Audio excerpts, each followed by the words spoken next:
Hi friends, good evening. तो हम जो है बीपीसी स्कूल साइकोलॉजी का नेक्स्ट पार्ट कवर करने जा रहे हैं और हम कोशिश करेंगे इस क्लिप को हर एक वीडियो में ऐड करने का। आप जो है वीडियो अच्छा लगे तो आप अपने फ्रेंड्स को शेयर कर दीजिएगा, लाइक कर दीजिएगा। अगर लाइक ना करिएगा तो शेयर ज़रूर कर दीजिएगा। और एक एक लाइन की हिंदी मीनिंग बतानी होती है तो थोड़ा टाइम लगेगा सारे कवर करने में। ये नहीं कि थोड़ा सा किए थोड़ा स्किप कर दिया, ऐसा नहीं है। और अगर हम कोई चीज़ स्किप करेंगे तो हम आपको बताते चलेंगे कि किस कारण से हम इसको रीज़न से स्किप कर रहे हैं, जो कि रिलेवेंट रहेगा, जो बिल्कुल आपसे कोई मतलब नहीं है। बहुत सारी ऐसी चीज़ें होती है जो कि इन्फॉर्मेशन इधर उधर से ऐड कर दिया, रेफरेंस होती है बहुत सारी चीज़ें। तो रेफरेंस को आप एक्सप्लेन करके जो है बहुत मच आप उसमें बेटर नहीं कर पाइएगा अभी के लेवल में। जब तक आपको इतना नहीं आएगा, इतना आ जाएगा उसके बाद तो आप रेफरेंस भी कर लीजिएगा, कोई दिक्कत नहीं है। तो I hope everything would go in A right direction and best of luck for your exam. चलिए देखते हैं, करते हैं। Welcome on easy learning. तो इस पार्ट ऑफ वीडियो में हम ब्लॉक 2 यूनिट 4 और पार्ट 3 करने जा रहे हैं। इसमें हम आपको 4.6.3 तक करेंगे। तो चलिए शुरू करते हैं। इससे पहले का वीडियो सारे देख लेना आप, जिससे कि आपको इस वीडियो को देखने में दिक्कत ना हो। कई लर्नर्स ऐसे होते हैं जो पर्टिकुलर वीडियो छांट के देखते हैं। बहुत सारे ऐसी बातें होती है जो पिछले वाली वीडियो से बताई जाती होती है। बहुत सारे वर्ड्स की जो मीनिंग होती है या उसका जो अर्थ होता है वो हम पिछले वाली वीडियो में बताए होते हैं, इसलिए हम आगे की वीडियो में हम नहीं बता पाते हैं, क्योंकि बार बार अगर हम एक ही चीज़ को एक्सप्लेन करेंगे तो वीडियो बहुत बड़ा हो जाएगा। तो आपको जो है अगर नहीं आ पा रहा है तो आप शुरू से देखने का प्रयास करें। अगर आपको जस्ट रिविज़न करना है तो कोई बात नहीं है, या एट ए ग्लांस देखना है तो कोई बात नहीं है। चलिए शुरू करते हैं, देखते हैं। इसमें दे रखा है बिहेवियरल असेसमेंट। ये बिहेवियरल असेसमेंट क्या होता है कि बिहेवियर का असेसमेंट करना, कि आखिर में बिहेवियर अगर किसी का है तो कैसा है, किस प्रकार का है। तो इसमें दे रखे हैं in the early application of behaviour therapy in managing behaviour problems. कहते हैं शुरुआत के समय में बिहेवियर थेरापी अगर हम किसी के ऊपर यूज़ करते हैं तो उसी को एप्लीकेशन कहा गया है, जैसे कि बिहेवियर प्रॉब्लम को प्रबंध किया जा सके, मैनेज किया सके। Assessment received little attention. तो इसी में शुरुआत के टाइम में असेसमेंट के ऊपर थोड़ा सा ध्यान हमारा जा पाता है, लिटिल अटेंशन होता है। Since 1970s the importance of assessment has become increasingly recognised. और 1970 से क्या हुआ है कि जो असेसमेंट की जो इम्पोर्टेंस है उसे काफ़ी ज़्यादा जो है वो क्या किया गया है, देखा गया है। हैज़ बिन इंक्रीजिंगली रिकॉग्नाइज्ड मतलब 1970s के बाद जो है यह बात जो है पे जोर दिया गया, या इस बात की महत्व ज़्यादा बढ़ गई कि बिहेवियर किसी भी व्यक्ति के अंदर में है तो किस टाइप का है, उस को जांचने के लिए जो चीज़ यूज़ किया गया उसको असेसमेंट कहा गया, और इस चीज़ को बाद में रिकॉग्नाइज किया गया। There are 3 major functions of assessment procedure in behaviour therapy. कहते हैं बिहेवियर थेरापी में 3 प्रकार के मुख्य फंक्शंस होते हैं असेसमेंट के, प्रोसीजर के। जब असेसमेंट प्रोसीजर करी जाती है ना तो इसके जो है मुख्य 3 फंक्शन होते हैं, उसी के बारे में दे रखे हैं। पहला जो असेसमेंट है टेक्निक, पहला टेक्निक है इसमें help in defining the child's problem through a functional analysis of behaviour problem. तो पहली बार में क्या होता है, पहला जब हम असेसमेंट टेक्निक लगाते हैं तो इसमें बच्चे की जो प्रॉब्लम है उसको हम डिफाइन कर पाते हैं, परिभाषित कर पाते हैं कि आखिर में प्रॉब्लम कैसा है, क्या प्रॉब्लम है। और ये कैसे कर पाते हैं, तो एक फंक्शनल एनालिसिस के जरिए। और ये अब फंक्शनल एनालिसिस किस चीज़ का, तो प्रॉब्लम बिहेवियर की, of the problem behaviour. Such an analysis will fully specify the treatment objective such as overcoming a phobia or obsessive thoughts and include a description of the stimuli that elicit the target behavior and the situations। कहते हैं जो इस प्रकार के analysis से पूरी तरीके से हम अगर आगे ट्रीटमेंट करेंगे तो उनकी ऑब्जेक्टिव को जो है वो स्पेसिफाई कर पाते हैं, निश्चित कर पाते हैं। जैसे कि जो डर होती है, फोबिया होती है, उसके ऊपर विजय पाने के लिए, ओवरकम करने के लिए।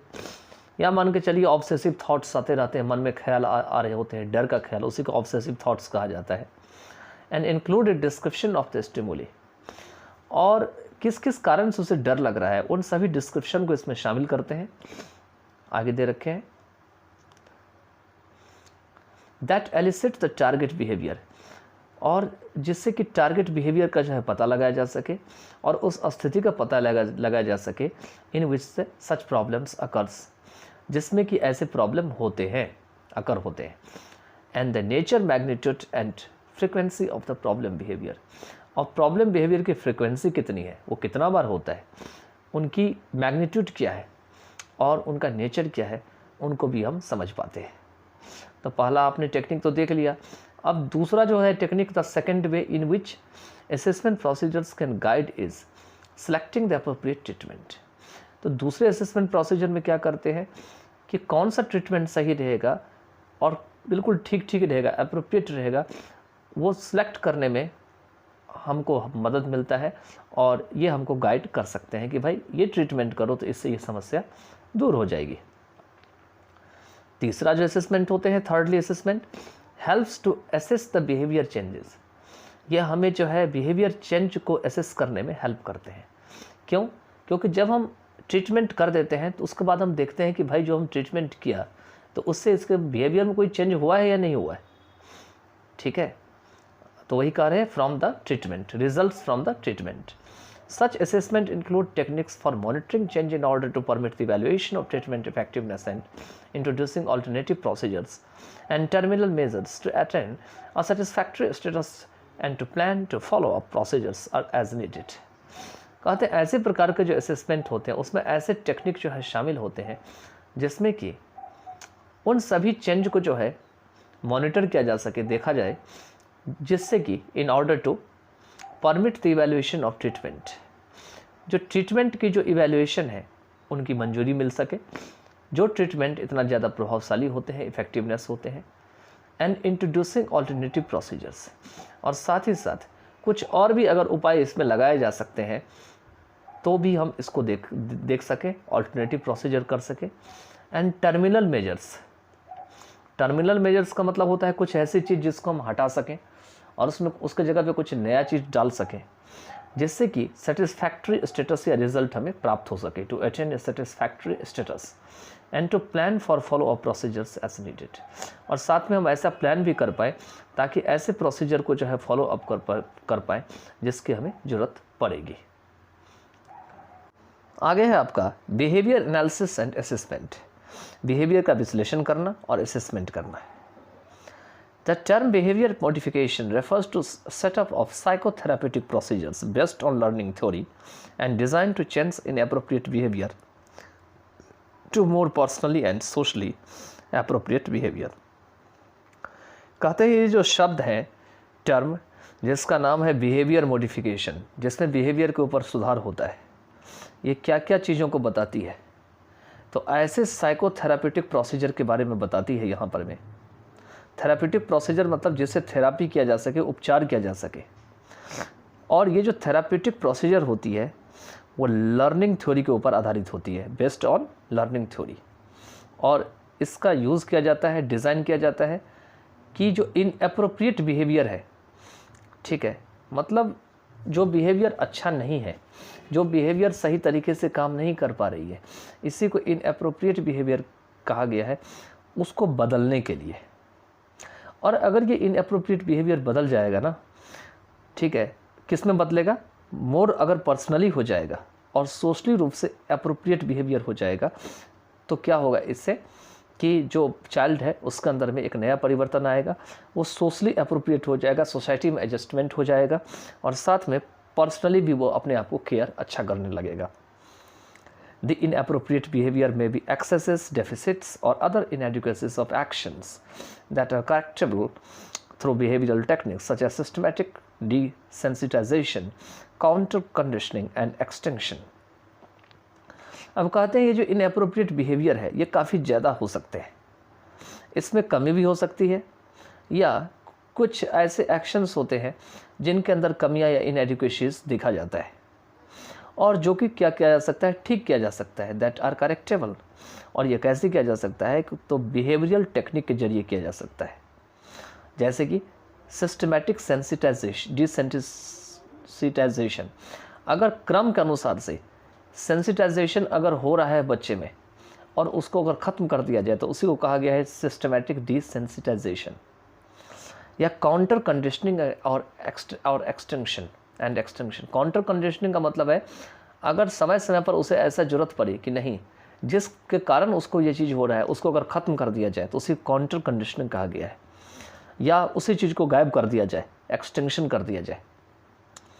Much maladaptive behavior like fears or phobias, overeating, anxiety, non-assertiveness can be tackled with behavior therapy। कहते हैं बहुत सारे ऐसे maladaptive behavior है। maladaptive behavior का मतलब होता है कि जिसमें आप अपने आप को ठीक ठाक नहीं रख पाते हैं, जिसको आप माहौल के हिसाब से नहीं ढाल पाते हैं, आप अपने आप को एडजस्ट नहीं कर पाते हैं, तो इसी सभी कहा जाता है maladaptive behavior। इसमें डर शामिल होते हैं या फोबिया शामिल होते हैं। ज़रूरत से ज़्यादा इसमें खाने लगते हैं कि भाई मैं भूखा हूँ, मुझे और खाने की ज़रूरत है, तो क्या करते हैं, ओवर ईटिंग करने लगते हैं। उनके अंदर चिंता होने लगती है, एंग्जाइटी होने लगती है।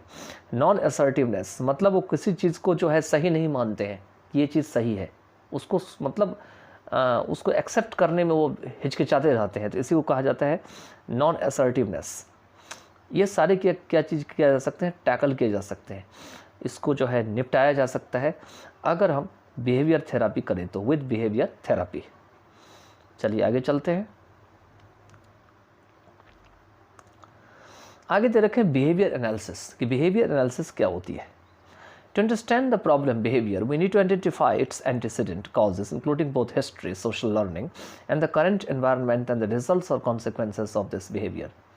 कहते हैं बिहेवियर प्रॉब्लम को समझने के लिए हमें इससे पहले, इट्स एंटीसीडेंट मीन्स इससे पहले जो चीज़ें हैं उनको जानने की या पहचानने की ज़रूरत है। We need to identify means पहचानने की। कॉजेज इंक्लूडिंग बोथ हिस्ट्री, कहते हैं जो कि इस बिहेवियर का कारण बना है, इसमें हिस्ट्री भी, इतिहास क्या है इससे पहले का, वो सोसाइटी से क्या सीख रहा है, सोशल लर्निंग क्या है उसका, एंड द करंट एनवायरनमेंट, और वो करंट अभी वो रह कहाँ रहा है, उसका वहाँ पे माहौल कैसा है जहाँ पे वो रह रहा है, एंड द रिजल्ट्स और कॉन्सिक्वेंसेस ऑफ दिस बिहेवियर, और जहाँ वो रह रहा है, जिस सोसाइटी में वो सीख रहा है, उसमें जो वो बिहेवियर दिखा रहा है उसका क्या नतीजा हो रहा है, उसके ऊपर कॉन्सिक्वेंस क्या हो रहा है, उसका क्या रिजल्ट आ रहा है। A fundamental principle of behavior modification based on operant learning is that behavior is controlled by its consequences। कहते हैं कि जो फंडामेंटल प्रिंसिपल होते हैं बिहेवियर मॉडिफिकेशन की, जो कि ऑपरेंट लर्निंग के ऊपर आधारित होते हैं, ये एक ऐसी प्रकार की बिहेवियर होती है जो कि इसके कॉन्सिक्वेंसेस से कंट्रोल की जाती है। In designing a programme to correct the problem behaviour, कहते हैं प्रोग्राम को बनाते समय जिससे कि प्रॉब्लम बिहेवियर को ठीक किया जा सके, we need to identify not only the conditions that precede and trigger the behaviour. तो हमें केवल उन सभी कंडीशंस को ही केवल पहचानने की ज़रूरत नहीं होती है जो कि उनके पहले थी, और ऐसे चीज़ों की जो कि बिहेवियर को उकसाती थी, ट्रिगर करती थी, but also the reinforcing consequences that sustain it, बल्कि उन सभी अंजाम को भी देखना होता है जो कि कॉन्सिक्वेंस का कारण बनते हैं, और दैट सस्टेन इट का मतलब जिसमें यह निर्वाह करते हैं या अपने आप को रूपरेखा तैयार कर लेते हैं। Using this approach the process of behaviour modification is preceded by functional analysis of the problem behaviour. कहते हैं इस अप्रोच के जरिए प्रॉब्लम मॉडिफिकेशन की जो प्रोसेस है, इसे जो है फंक्शनल एनालिसिस जो होती है प्रॉब्लम बिहेवियर की, उससे जो है प्रिसीड की जाती है। प्रिसीड मतलब इसको पहले रखा जाता है, ठीक है, मतलब फंक्शनल एनालिसिस जो होती है प्रॉब्लम बिहेवियर की, उसको पहले रखा जाता है, प्रिसीड की जाती है। और the analysis consists of ABC sequence. इस एनालिसिस में क्या होती है, तो ABC सीक्वेंस होती है, in which A stands for the antecedent condition, जिसमें कि A जो है पहले की क्या स्थिति थी उसके बारे में बताती है, B the problem behaviour, B जो है वो प्रॉब्लम बिहेवियर कैसा है, उसमें क्या समस्या है उसके बारे में बताती है, और C जो है the consequences of this behaviour, और C बताती है कि जो बिहेवियर ये बच्चा रख रहा है उसका क्या अंजाम है, होगा या हो रहा है, उसके बारे में बताती है। B is modified by controlling A and altering C। B को क्या किया जाता है, तो सुधारा जाता है, क्योंकि अगर A के ऊपर कंट्रोल कर दिया जाए, क्योंकि अगर A किसके स्टैंड होता है, तो एंटीसीडेंट कंडीशन के लिए, तो अगर A को ही कंट्रोल कर दिया जाए तो इससे क्या होगा, B में थोड़ा सुधार होगा। तो वही कह रहा है B is modified by controlling A, और साथ में एंड ऑल्टरिंग सी। ऑल्टरिंग सी का मतलब होते हैं कि अगर क्योंकि ऑल्टरिंग सी का मतलब अगर बी जो है उसमें मॉडिफिकेशन होगा तो क्या होगा, उसका कॉन्सिक्वेंस भी अलग टाइप का हो जाएगा। तो इससे क्या होगा, जो सी है जो कॉन्सिक्वेंस है वो भी अलग टाइप का हो जाएगा, क्योंकि अब बिहेवियर पहले की तरह तो नहीं रहेगा, बिहेवियर अब नया टाइप की हो जाएगा, तो उसका कॉन्सिक्वेंस भी तो अलग टाइप का होगा। तो इसीलिए दे रखा है अल्टरिंग सी। उसके बाद दे रखे हैं the antecedents and the consequences of the target behaviour may be overt objectively observable conditions और covert mental events reported by the person whose behaviour is to be modified. कहते हैं जो पहले या बाद में जो टारगेट बिहेवियर की जो एंटीसीडेंट्स या कॉन्सिक्वेंसेज होते हैं उसे काफ़ी ज़्यादा ऑब्जेक्टिवली जो है ऑब्जर्वेबल कंडीशंस होते हैं, मतलब आप गौर से ऐसे कंडीशंस को समझ सकते हैं, देख सकते हैं। और कवर्ड मेंटल इवेंट्स, और इसमें सारे जो मेंटल इवेंट होते हैं वो सारे शामिल होते हैं जिसे किसी पर्सन के द्वारा बताया जाता है whose behaviour is to be modified, और जिस पर्सन के बिहेवियर को सुधारा जाना होता है। चलिए आगे चलते हैं। आगे है बिहेवियर असेसमेंट। बिहेवियर असेसमेंट क्या होता है? तो this has multiple functions like identifying the target behaviour. इसके बहुत सारे काम होते हैं। जैसे पहला काम होता है कि बिहेवियर को टारगेट बिहेवियर को जो है पता करना, ऑल्टरनेटिव बिहेवियर्स और इसके क्या क्या बिहेवियर हैं उसको पता करना, एंड कैजुअल वेरिएबल और इसके क्या क्या और रूप हो सकते हैं उसके बारे में, डिज़ाइनिंग इंटरवेंशन स्ट्रेटजीज़, साथ में इंटरवेंशन स्ट्रेटजीज़ को तैयार करना। इंटरवेंशन स्ट्रेटजीज़ का मतलब हुआ कि आप उसमें जो है हस्तक्षेप करके उसके अंदर कुछ ना कुछ बदलाव कर रहे हैं, तो इसी को डिज़ाइनिंग इंटरवेंशन कहा गया है। And reevaluating target and casual behaviour, और कैजुअल बिहेवियर और जो टारगेट है उसको दोबारा री-इवैल्यूएट करके। ये किसके द्वारा कहा गया? तो हैनास और हैवी के द्वारा 2004 में। Various techniques are employed including observations. इसमें कई प्रकार के टेक्निक जो है वो लगाए जाते हैं जिसमें ऑब्जर्वेशन शामिल होते हैं, इंटरव्यूज़ आते हैं।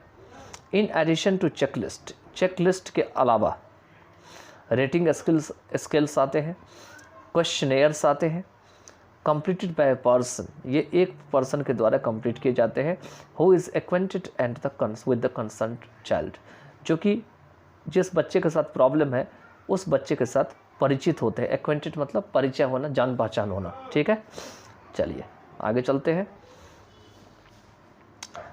आगे है आपका वह है ऑब्जर्वेशन मेथड। ये ऑब्जर्वेशन मेथड क्या होता है? तो ऑब्जर्वेशन मेथड जो है ये एक दूसरी प्रकार की जो है असेसमेंट मेथड होती है, and is used in behaviour analysis, और ये बिहेवियर एनालिसिस के लिए यूज़ किया जाता है by noting the frequency and duration of the target behaviour. और इसमें टारगेट बिहेवियर की जो अवधि काल है और वो कितनी बार होती है उसका पता करने के लिए, एंड द पर्टिकुलर कंटीजेंसीज, और इसकी क्या खास जो है कंटीजेंसीज है। कंटीजेंसीज का मतलब हुआ पहले क्या होता था और बाद में क्या इसका अंजाम हुआ, इसी को कहा जाता है एंटीसीडेंट्स और कॉन्सिक्वेंसेस। तो दोनों को मिलाकर कंटीजेंसीज कहा गया है। ऑफ देयर अकरेंस, अपने अकरेंस का मतलब जब वह कोई घटना घटित हो। Behaviour observations are recorded by the teacher, ये किसके द्वारा रिकॉर्ड की जाती है? तो टीचर के द्वारा रिकॉर्ड की जाती है, या उस बच्चे के माता पिता के द्वारा, और parent of the child. To give an example, the number of times the child hits other children in 1 hour, 2 hours, etc. कहते हैं एग्जाम्पल के लिए कि देखा जाता है कि एक चाइल्ड दूसरे बच्चों को 1 घंटे या 2 घंटे में कितना बार जो है हिट करता है, वो देखना होता है। आगे चलते हैं। आगे है आपका self monitoring. This is perhaps the easiest and the most economical way to determine how frequently and under what conditions a particular target behavior occurs. कहते हैं शायद ये बहुत ही आसान और बहुत ही सस्ता तरीका होता है, इकोनॉमिकल तरीका होता है डिटरमिन करने के लिए कि आखिर में किस कंडीशन के तहत कितनी बार जो है वो पर्टिकुलर जो टारगेट बिहेवियर होता है वो होता है। Particular target behaviour, recording of the occurrence of the target behaviour, target behaviour के अकरेंस को या जो घटना होती है उसको रिकॉर्डिंग करते हुए, the time and place at which it occurs, जिस जगह पर में या जिस टाइम में ये होता है, the circumstances under which it occurs, और जिस परिस्थिति के अंतर्गत ये होता है, इत्यादि जो भी बातें कही गई है, can be to an extent done by the child, ये कुछ हद तक जो है चाइल्ड के द्वारा किए जा सकते हैं। If old enough and is able to understand, अगर वो चाइल्ड जो है ओल्ड इनफ मतलब काफ़ी ज़्यादा पुराना बच्चा है और काफ़ी ज़्यादा समझदार है, समझने के योग्य है, और वो समझता है कि क्या चीज़ की ज़रूरत होती है, व्हाट इज़ रिक्वायर्ड, या जिस चीज़ की उसे ज़रूरत होती है। Sometimes self monitoring can result in reducing the problematic behaviour, और कभी कभी क्या होता है अपने आप को अगर सेल्फ मॉनिटरिंग करते हैं तो यह जो प्रॉब्लमेटिक बिहेवियर होती है उनको कम करने का जो है वो रास्ता बन सकता है, या उसका रिजल्ट मिल सकता है उससे। आगे दे रखे हैं बिहेवियरल इंटरव्यूइंग। अब ये बिहेवियरल इंटरव्यूइंग क्या होती है? तो बिहेवियरल जो इंटरव्यूइंग होती है ये एक कहते हैं दूसरी प्रकार की मेथड होती है। ये भी एक असेसमेंट का एक हिस्सा होती है, which is a part of assessment, और एक क्लिनिकल इंटरव्यूइंग के प्रकार होती है, in which the focus is on obtaining information, जिसमें यह फोकस किया जाता है कि इन्फॉर्मेशन को कैसे न कैसे करके प्राप्त कर लो, to plan a programme of behaviour modification, जिससे कि बिहेवियर मॉडिफिकेशन के प्रोग्राम को तैयार किया जा सके। This entails objectively describing the problem behavior as well as the antecedent condition and reinforcing consequences to the child। कहते हैं इसमें वो सारी चीज़ें शामिल होती है जो खास करके इनका पर्पस इरादा होता है कि जो प्रॉब्लम बिहेवियर है उसके बारे में बताए, और साथ साथ जो पहले जो समस्या है या जो बच्चे को क्या क्या चीज़ें जो है उसको उसकी अंजाम तक ले जाता है उसके बारे में जो है इसमें बताई गई है।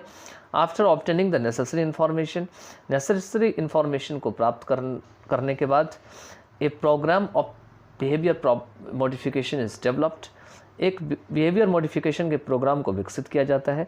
And the child is asked to adhere to it, और चाइल्ड से कहा जाता है कि तुम इसका अमल करो। Okay, the child is asked to adhere to it. चलिए आगे चलते हैं।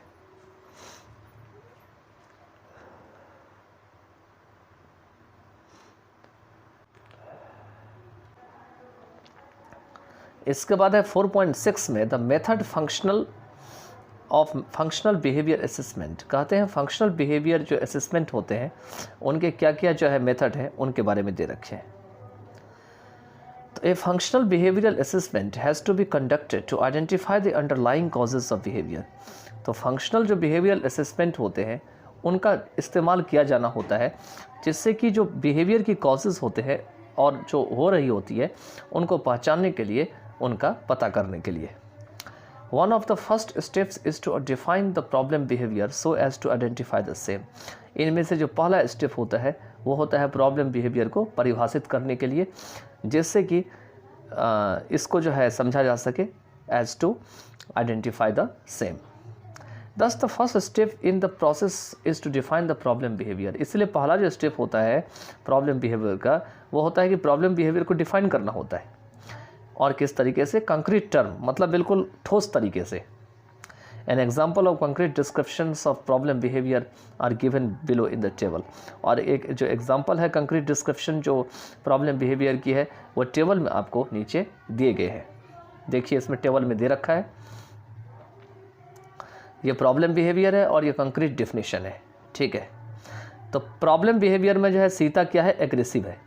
तो अगर सीता एग्रेसिव है तो एग्रेसिव के क्या लक्षण होते हैं कि Sita hits other students. Sita क्या करती है? तो ड्यूरिंग रिसेस, जब छुट्टी का समय होता है तो सीता दूसरे स्टूडेंट को हिट करती है। When she does not get her way, जब सीता को अपना रास्ता नहीं मिलता है। तो राम इज़ हाइपर एक्टिव, दूसरा है प्रॉब्लम बिहेवियर। तो प्रॉब्लम बिहेवियर पहला तो एग्रेसिव है, दूसरा क्या है? हाइपर एक्टिव है। तो Ram leaves his assigned area without permission. Ram क्या करता है कि बिना परमिशन के असाइंड एरिया जो है से चला जाता है, वहाँ नहीं रहना चाहता है। Ram completes only a small portion of his independent work. Ram जो है अपनी इंडिपेंडेंट वर्क का केवल छोटा सा हिस्सा जो है वो पूरा करता है। उसके बाद है Ram blurts out answer without raising his hand. Ram क्या करता है? बिना हाथ उठाए हुए अपनी आंसर को अचानक से बोल पड़ता है क्लासरूम में। तो ये सब हाइपर एक्टिव चीज़ों में आती है। चलिए इसके बारे में यहाँ पे दे रखे हैं। The child's behaviour has to be carefully observed in different situations and during different types of activities. जो चाइल्ड की बिहेवियर होती है उसे बहुत गौर से जो है अलग अलग सिचुएशन में और अलग अलग जो प्रकार की एक्टिविटीज़ होती है या इंटरव्यू जो कंडक्ट कराई जाती है उसमें ध्यान से जो है समझने की ज़रूरत होती है। और ये दूसरे स्कूल के स्टाफ भी ऐसा कर सकते हैं एंड केयर गिवर्स के द्वारा भी किया जा सकता है to pinpoint the specific characteristic of the behaviour, जिससे कि उनके जो खास लक्षण है बिहेवियर की उनके ऊपर जो है थोड़ा सा वो इशारा कर सकें या पिन पॉइंट कर सकें। After defining the problem functional behaviour assessment is conducted to determine the functions of behaviour. कहते हैं कि प्रॉब्लम बिहेवियर फंक्शनल जो बिहेवियर असेसमेंट है उसको डिफाइनिंग करने के बाद जो है वो क्या होता है, एक नया चीज़ निकल के आता है जिसमें यह पता होता है कि आखिर में बिहेवियर की जो फंक्शंस होती है उसको कैसे निश्चित किया जाए। ये जो सेंटेंस दे रखा है यहाँ से यहाँ तक गलत दे रखा है, क्योंकि यहाँ आफ्टर दे रखा है, आफ्टर कनेक्टर होता है, लेकिन यहाँ आगे कोई कनेक्टर कॉमा नहीं लगा है, तो ये सेंटेंस अधूरा है, लेकिन मीनिंग ये यही लिखना चाहता था। ठीक है, चलिए आगे दे रखे हैं।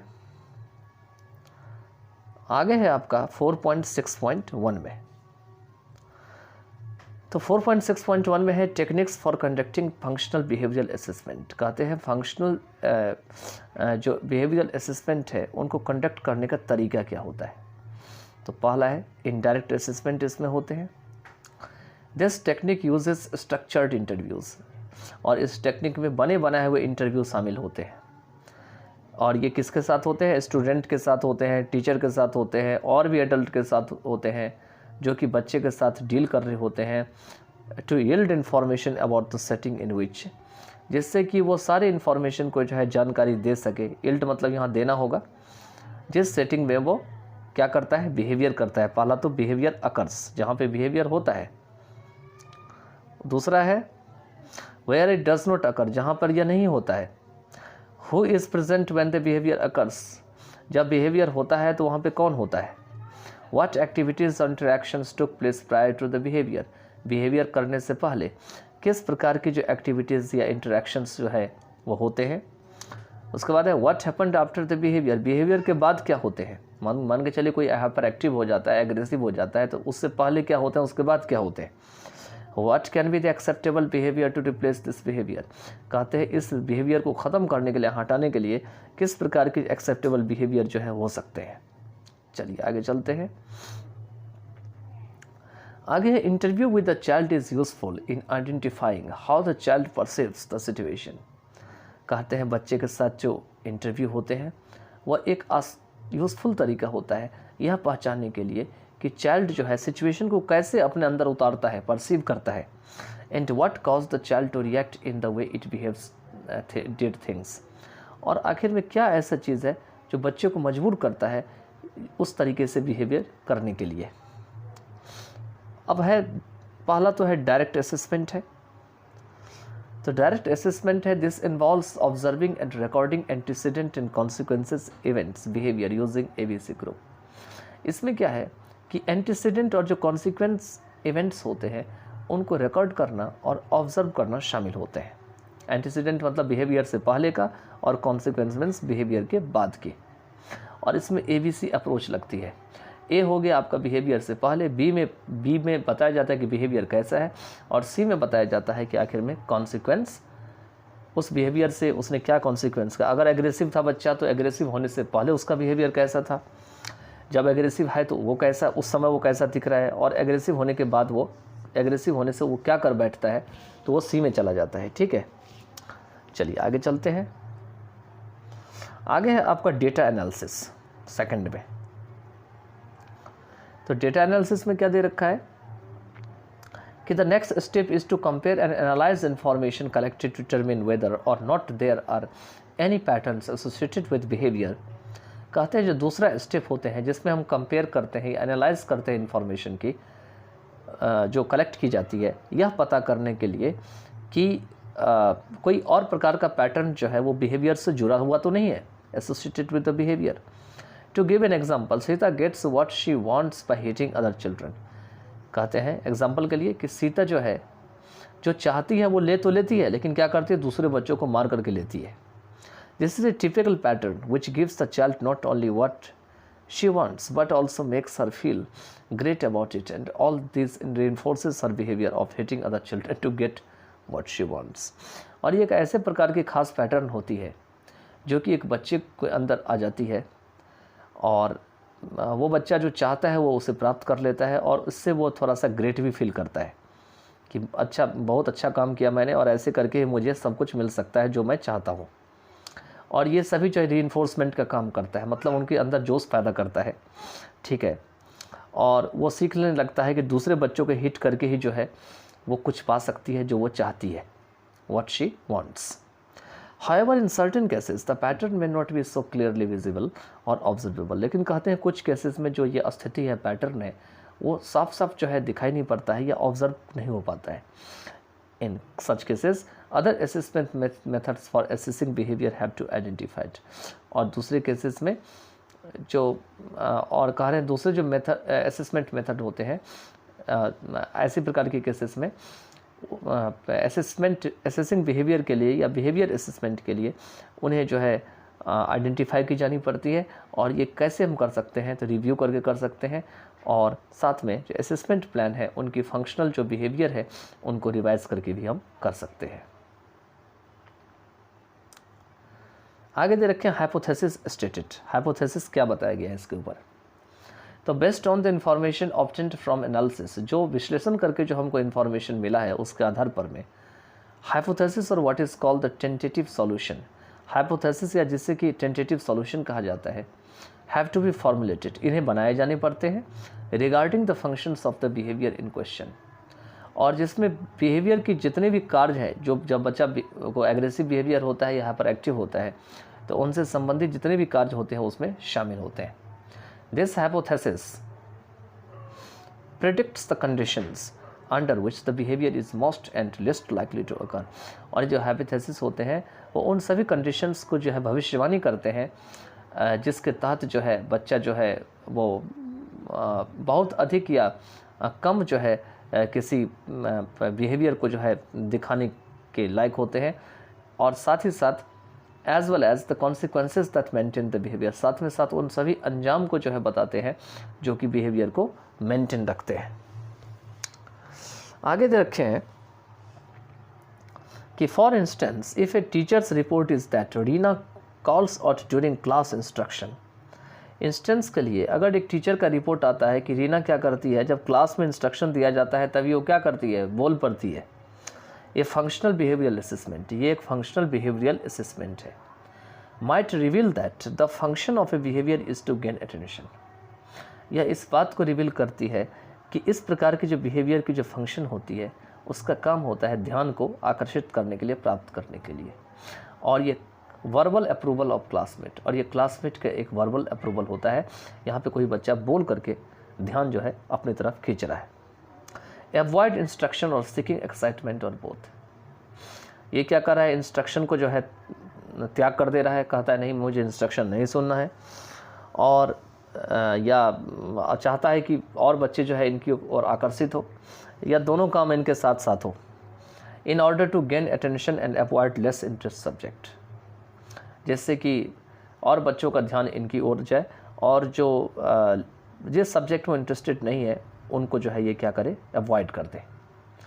Only when the relevance of the behaviour is known can the function of the behaviour be verified and one can work out an individual behaviour intervention plan. कहते हैं तभी होता है, एकमात्र उपाय होते हैं कि जब बिहेवियर की जो महत्व होती है, रेलिवेंस होती है, जब पकड़ लिए जाते हैं, उनको जान लिए जाते हैं, तो ये बिहेवियर की फंक्शन के रूप में काम करती है, और ये जो बिहेवियर होती है उनको वेरीफाई किया जाता है, और कोई भी व्यक्ति जो होते हैं वो इंडिविजुअल बिहेवियर इंटरवेंशन प्लान के जो ऊपर जो है वो वर्कआउट कर सकते हैं, काम कर सकते हैं। उसके बाद दे रखे हैं manipulation of the various environmental conditions is done to verify the hypothesis regarding the function of the behaviour. कहते हैं अनेक प्रकार की जो एनवायरमेंटल कंडीशंस होते हैं उनकी जो मैनिपुलेशन होती है, कैसे आप उसको यूज़ में लाते हैं, ये सारे किए जाते हैं किसके लिए, तो हाइपोथेसिस को वेरीफाई करने के लिए regarding the function of the behaviour, जिसमें बिहेवियर के फंक्शन शामिल होते हैं। इन द अबव एग्जाम्पल, ऊपर के एग्जाम्पल में बताया गया है, द टीचर में make provision in the environment, कि टीचर जो है वो एनवायरनमेंट में एक ऐसा नियम बना सकते हैं that Reena gets peer attention, जिससे कि रीना जो है वो अपने साथी की जो अटेंशन है उसको मिल सके। She seeks as a consequence of appropriate behaviours, जैसे वो अप्रोप्रिएट बिहेवियर के जरिए वो खोजती रहती है। If this manipulation changes Reena's behaviour, अगर इस प्रकार की मैनिपुलेशन जो है रीना की बिहेवियर को बदलती है, the hypothesis is proved correct, तो इससे पता चलता है कि हाइपोथेसिस हमारा बिल्कुल सही है। But if Reena's behaviour remains unchanged despite the environmental manipulation, लेकिन अगर अभी भी रीना के बिहेवियर पहले की तरह रहती है, अनचेंज्ड रहती है, एनवायरमेंटल मैनिपुलेशन को बदलने के बाद भी या एनवायरमेंटल मैनिपुलेशन के बाद भी, तो a new hypothesis needs to be formulated, तो इसके लिए एक नया जो है हाइपोथेसिस क्या करना पड़ता है, बनाए जाने होता है। फिर से क्या करना होता है, जो behaviour assessment, functional behaviour assessment की जो डेटा है उनको इकट्ठा किया जाना होता है। जब फंक्शनल बिहेवियर असेसमेंट हो रहा होता है तो उस समय जो डेटा होता है उन सभी को कलेक्ट किया जाना होता है। अब फिर से क्या होता है, नया हाइपोथेसिस तैयार होता है और फिर से जो है उसके ऊपर अप्लाई किया जाता है और देखा जाता है कि ये कितना जो है वो प्रभावशाली साबित हुआ है। चलिए आगे चलते हैं। आगे है 4.6.2 में। 4.6.2 में जो है बिहेवियर इंटरवेंशन प्लान के बारे में बताया गया है कि बिहेवियर आखिर में इंटरवेंशन प्लान क्या होते हैं। After collecting data on the child's problem behavior and after developing a hypothesis of the likely function of behavior, का क्या कहते हैं कि चाइल्ड की जो प्रॉब्लम की जो बिहेवियर है उनका डेटा इकट्ठा करने के बाद और साथ ही साथ एक हाइपोथेसिस को डेवलप करने के बाद, और किस प्रकार का हाइपोथेसिस को डेवलप करने के बाद, तो ऐसे हाइपोथेसिस जो कि संभावित फंक्शनल बिहेवियर होती है, of the likely functional behaviour. उसके बाद क्या होता है, एक बिहेवियर इंटरवेंशन प्लान जो है वो तैयार की जाती है बच्चे के लिए, ठीक है, for child is developed. Intervention plan should not be based on one assessment, कहते हैं इंटरवेंशन प्लान जो है केवल एक ही असेसमेंट पर आधारित नहीं होनी चाहिए, और on data collected from only one observer, या केवल एक ही जो ऑब्जर्वर है उसके द्वारा जो डेटा कलेक्ट किया गया है उसके द्वारा। When designing behaviour intervention plan, कहते हैं इंटरवेंशन प्लान, जो बिहेवियर इंटरवेंशन प्लान होते हैं उनको बनाते समय one has to consider the following to address the disruptive behaviour. किसी भी व्यक्ति को जो है डिसरप्टिव बिहेवियर को जो है खास करके जो है वो बताने के लिए जो है नीचे जो वर्ड दिए गए हैं वो सब सारी चीज़ें आ जाती है। चलिए, पहला है मैनिपुलेट द एंटीसीडेंट एंड और the consequences of the behaviour. Behaviour से पहले या बिहेवियर के बाद जो चीज़ें होती है उसको मैनिपुलेट करना। टीच मोर एक्सेप्टेबल बिहेवियर्स, अधिक से अधिक एक्सेप्टेबल बिहेवियर को सिखाना। That serve the same function as in the appropriate behaviour, जो कि उसी प्रकार की काम करे जैसे कि अप्रोप्रिएट बिहेवियर में होती है। Implement changes in the curriculum and instructional strategies, curriculum जो पाठ्यक्रम होती है उसमें कुछ बदलाव लागू करना या उसको लागू करना। साथ में इंस्ट्रक्शन के जो तरीके होते हैं उनमें बदलाव करना। Modify the physical environment, physical environment में कुछ संशोधन करना या उसमें सुधार करना। चलिए आगे चलते हैं। आगे है आपको 4.6.3 में पॉसिबल अल्टरनेटिव असेसमेंट स्ट्रेटजीज।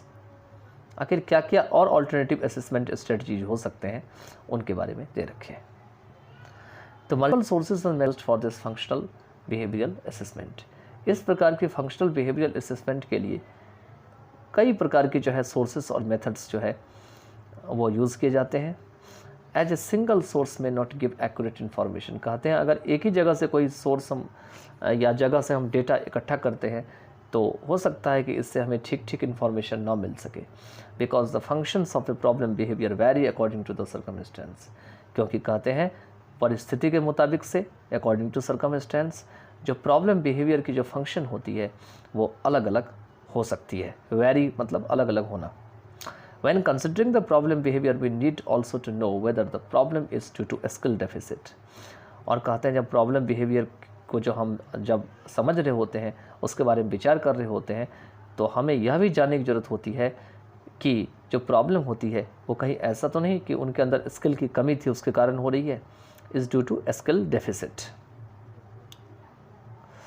आगे दे रखे हैं इसमें, the child who lacks the skills to perform the expected task may exhibit behaviour that helps the child to avoid और skip those task or the problem may be due to the performance deficit.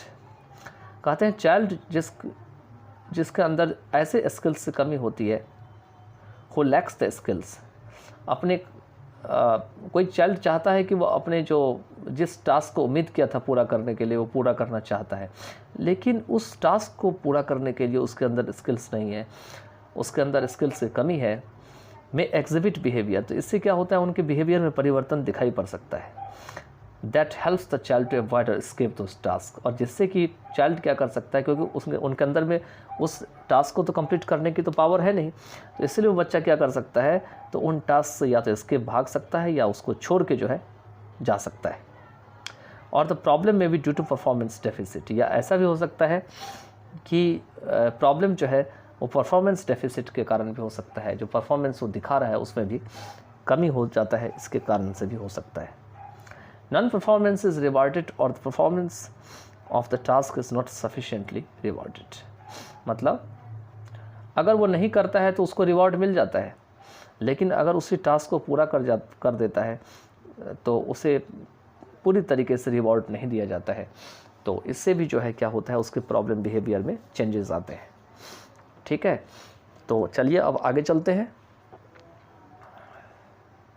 आपने ये चीज़ कई बार देखा होगा कि schools में जो है जो बच्चा बहुत अच्छा नहीं करता है, अगर टीचर उसको वाहवाही लुटा देता है उसके ऊपर, तो और बच्चा जो है उसके प्रॉब्लम बिहेवियर में चेंजेस आ जाती है। बिहेवियर में क्योंकि उसे ये लगता है कि यार इसने तो कुछ किया नहीं, लेकिन फिर भी जो है टीचर इसका जो है गुणगान कर रहे हैं, मैंने तो इतना अच्छा परफॉर्मेंस दिया था। तो वही कह रहा है यहाँ पे, नॉन परफॉर्मेंस को रिवार्ड किया जाता है, लेकिन जो परफॉर्मेंस दे रहा है उसको सही तरीके से रिवार्ड नहीं दिया जाता है, तो इससे भी बच्चा जो है उसके बिहेवियर में चेंजेस आते हैं। चलिए अब इस पैराग्राफ को हम डील आउट करते हैं कि based on the type of deficit that is link to the problem behaviour, कहते हैं कि ऐसे जो कमी है उनके जो प्रकार हैं उनके ऊपर जो संबंधित बातें हैं जो कि प्रॉब्लम बिहेवियर से जुड़े हुए हैं, an assessment plan has to be devised, उस हिसाब से जो है एक जो ऊपर बताए गए हैं उस हिसाब से क्या किया जाते हैं, एक प्लान को बनाए जाते हैं। Device means banana, which will intimately lead to more effective behavior intervention plan, जो कि मिलजुल करके इंटीमेटली और कितना effective behaviour intervention plan future में बनाया जा सकता है उसका रास्ता साफ कर देता है। वही कह रहा है कि अभी तो चलो बना रहे हैं, लेकिन फ्यूचर में क्या करता है, इससे भी इफेक्टिव जो है हम बिहेवियर इंटरवेंशन प्लान को बना सकते हैं। The intervention plan should emphasize on the skills. The child needs to behave appropriately in providing motivation to conform to the required standards and not on controlling behavior. कहते हैं intervention plan जो है उन्हें skills के ऊपर जोर डालनी चाहिए। The child needs to behave appropriately, child की को ज़रूरत है कि वो ठीक तरीके से बर्ताव करे, बिहेव करे। इन प्रोवाइडिंग मोटिवेशन, क्या करने में, तो मोटिवेशन को देने में।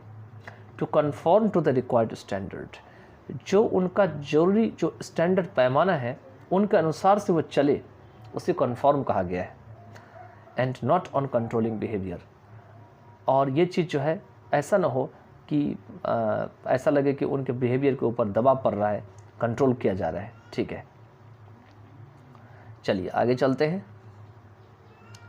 आगे है 10 functional behaviour assessment is an approach that incorporates A variety of techniques and strategies to diagnose the causes, biological, social, emotional and environmental factors that imitate and sustain the behavior। कहते हैं इस प्रकार से जो फंक्शनल बिहेवियर असेसमेंट होते हैं वो एक ऐसे अप्रोच होते हैं जो कि अनेक प्रकार की टेक्निक और जो स्ट्रेटजीज होते हैं उनमें मदद करते हैं, जिससे कि बायोलॉजिकल, सोशल, इमोशनल और एनवायरमेंटल फैक्टर्स जो होते हैं उनके कारणों को जो है वो डायग्नाइज किया जा सके, जांच किया जा सके। That imitate and sustain the behaviour, जो कि जिसका कि नकल किया जाता है और जो कि बिहेवियर में आकर के समाहित हो जाता है। Sustain the behaviour, it helps and to identify likely interventions to deal with the problem behaviour the child misbehaviours based on अच्छा, आगे चलते हैं, देखते हैं, पूरा देखते हैं. It helps and to identify likely interventions to deal with the problem behaviors, knowing why the child misbehaviors based on functional behavior assessment in extremely useful in addressing a wide range of problem. ये किस में help करती है? तो जो संभावित likely जो interventions होते हैं प्रॉब्लम बिहेवियर से निपटने के लिए, उनको पहचानने में, और क्या क्या चीज़ पहचानने में, वाई द चाइल्ड मिसबिहेवियर्स, कि चाइल्ड क्यों मिसबिहेव कर रहा है, based on functional behaviour assessment, और ये किसके ऊपर निर्भर करता है, तो ये फंक्शनल बिहेवियर असेसमेंट के ऊपर निर्भर करता है.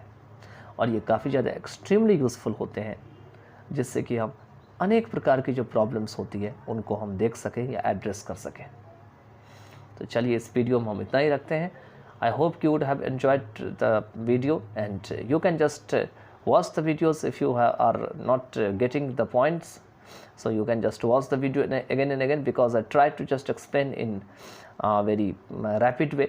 So you can just according to your satisfaction or comfortability, you can slow down the video time, or you can just make a speedier of the time, or accordingly you can watch the video. So by then, just take care of yourself. Best luck for your exam.